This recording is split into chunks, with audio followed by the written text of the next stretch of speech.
Il est vrai que vous êtes tombé dans la guitare très petit. Oui, avec mon grand frère qui a 7 ans de plus que moi et qui écoutait Hendrix, les Tanya After, Deep Purple, voilà, donc Led Zeppelin. Donc j'avais 9 ans quand j'ai acheté mon premier disque de Led Zeppelin. Et donc vous rêviez d'être Led Zeppelin ou Jimi Hendrix? Sans doute, sans doute. Je me rappelle des émissions de Pop 2 avec Patrice Blanc-Francard. Quand je voyais les groupes comme ça, j'étais très attiré. Moi, j'attendais que le chanteur arrête de chanter pour écouter le solo de guitare. Moi, ce qui m'intéressait, c'était uniquement le solo de guitare. Donc, sans doute. Et à cette époque-là, vous avez découvert un très très grand nom de la guitare. Il s'agit de Marcel Tady, qui a été un précurseur dans bien des domaines. Oui, c'est-à-dire que j'ai fait de la musique classique et j'ai eu ma première guitare à 9 ans.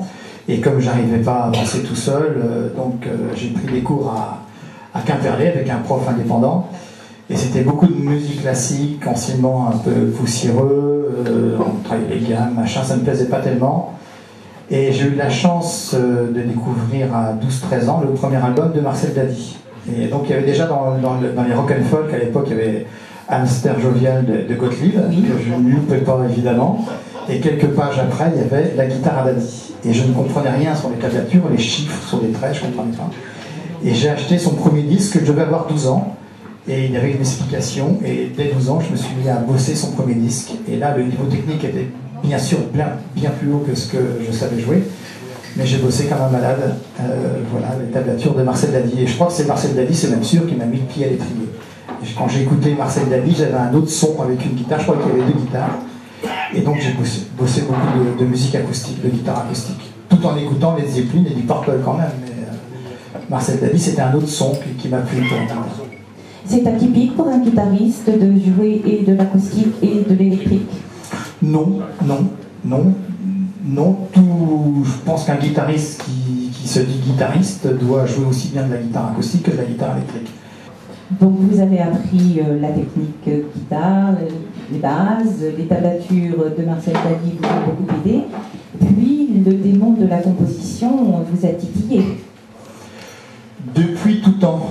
C'est-à-dire que quand j'avais 12-13 ans, j'avais un petit magnéto-cassette comme tout le monde, un petit magnéto rectangulaire. Là, je mettais un micro dans la guitare classique et j'essayais de trouver des sons. J'essayais de transformer ma guitare classique en guitare électrique. Et très tôt, j'ai commencé à composer. Très tôt, des petits bouts de choses comme ça, parce que c'était en moi.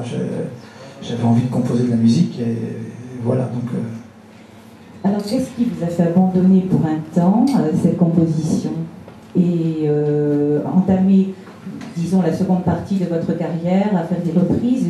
Vous vous produisiez en duo, si je me souviens bien. Alimentaire, on va dire. Mon cher Watson. Exactement, c'est alimentaire. Moi, je compose beaucoup de musique instrumentale parce que c'est mon dada. Malheureusement, ça n'intéresse personne, surtout à l'heure actuelle.